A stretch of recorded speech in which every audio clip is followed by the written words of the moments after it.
Hello friends, welcome back to my channel দাদা study centre. তো বন্ধুরা, আজকের এই ভিডিওটিতে আমার আলোচনার বিষয় হলো ষষ্ঠ শ্রেণীর যে গণিত বিষয়টা আছে, সেই ষষ্ঠ শ্রেণীর গণিত বিষয়ের তোমরা প্রত্যেকে তোমাদের বইয়ের 247 নাম্বার পেজটি খুলে নাও। সেই 247 নাম্বার পেজে আমি তোমাদের 6 দাগের অঙ্কটা করাবো। তো আমি 6 দাগের অঙ্কটা দেখো বোর্ডে লিখে রেখেছি আগে থেকেই।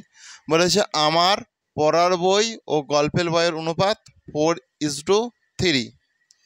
পড়ার বই 28টি হলে গল্পের বইয়ের সংখ্যা কত হিসাব করি ও মোট বইয়ে কত সেটা হিসাব করতে বলেছে। আমরা কি করব, ধরা যাক পড়ার বই, ধরা যাক পড়ার বই 4x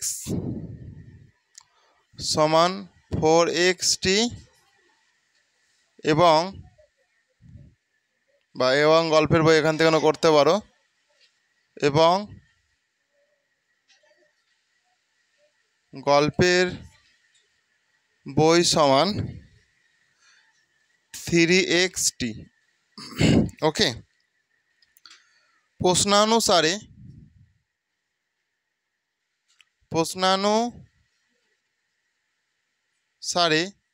তো দেখো এখানে ভালো করে দেখো, পড়ার বই পড়ার বই বলে দিয়েছে 28টা। পড়ার বই কটা বলে দিয়েছে? 28টা। কিন্তু এখানে পড়ার বই আমরা কটা দেখতে পাচ্ছি? 4x। তাহলে 4x মানেই হচ্ছে 28। 4x সমান কটি? 28, তাই তো? কারণ ভালো করে দেখো, পড়ার বই, আমি এটাকে পড়ার বই কত 4x ধরেছি তো, কিন্তু পড়ার বই এখানে 4x নয়, কত বলেছে? 28 বলেছে। তার মানে 4x সমানই 28, 4x মানেই 28। তাহলে x সমান কত হয়ে যাবে? 28/4। 4 7 28, এখানটায় বাদ দিতে হয়, অতএব x সমান 7। ওকে, তাহলে x সমান যদি 7 হয়, অতএব আমার পড়ার বই, অতএব দেখো আমার পড়ার বই তো 28টা দিয়ে দিয়েছে, তাই তো?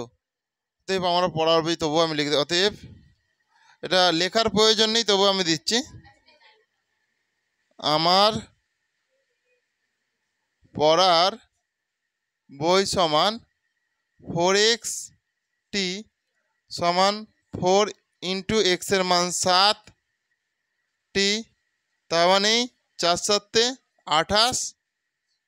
28টি। বুঝতে পেরেছ? কারো কি অসুবিধা আছে?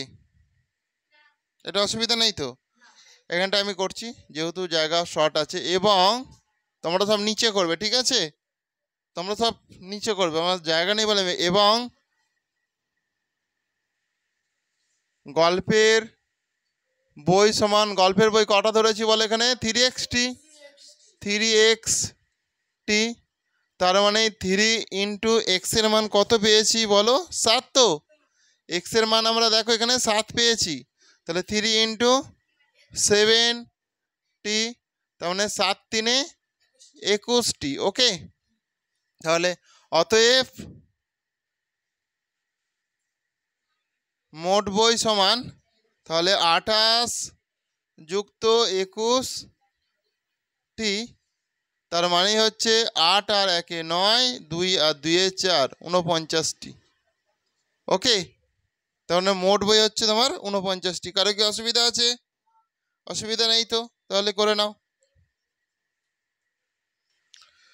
তো তোমরা প্রত্যেকে 7 দাগের অঙ্কটা ভালো করে মন দিয়ে দেখো। 7 দাগের অঙ্কটাতে যেটা বলেছে যে এক ধরনের গহনায় সোনা ও রূপা 4:7 অনুপাতে মেশানো আছে, ওই রকম গহনায় 357 মিলিগ্রাম রূপার সাথে কত মিলিগ্রাম সোনা মেশানো আছে বলেছে, সোনা। ওকে, তাহলে তোমাদের যেটা কাজ, ধরি সোনা মেশানো আছে, ধরি সোনা সমান 4x,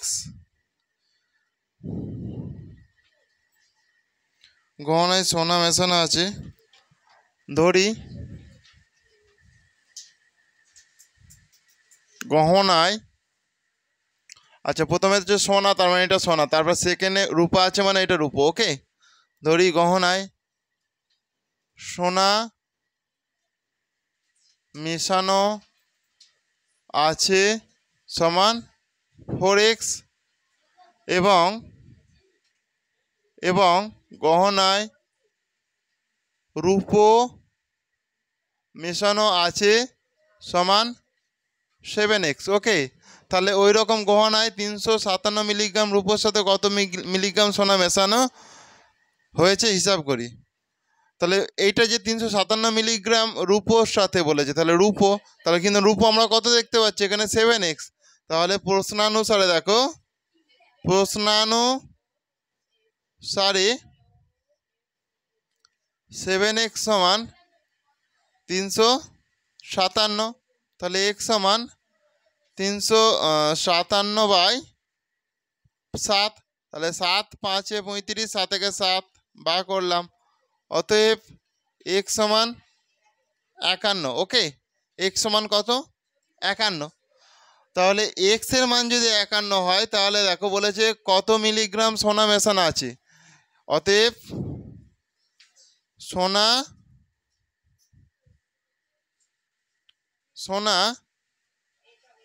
মেশানো আছে সমান, সোনা কত মেশানো আছে?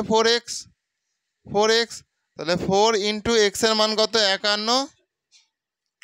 এটা এখানটায় মিলিগ্রাম লেখো, এখানে যেহেতু মিলিগ্রাম আছে।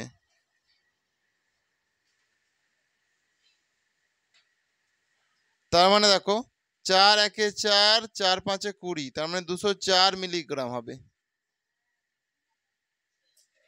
ওকে, 204 মিলিগ্রাম হবে, এটাই তোমাদের উত্তর। বলে যে কত মিলিগ্রাম সোনা মেশানো আছে? 204 মিলিগ্রাম সোনা মেশানো আছে। তোমরা প্রত্যেকে করে নাও। দেখো প্রত্যেকে 8-এর দাগের অঙ্কটা ভালো করে দেখো। বলেছে সমবাহু ত্রিভুজের 3টি কোণের অনুপাত লিখি। তাহলে সমবাহু ত্রিভুজের মান কত? এটা তো সমবাহু ত্রিভুজ, এটা হচ্ছে সমবাহু ত্রিভুজ, মানে 3টে বাহুই সমান। দেখো একটা জিনিস সূত্রে একটাই আছে সমবাহু ত্রিভুজের, লিখছি দেখো। সমবাহু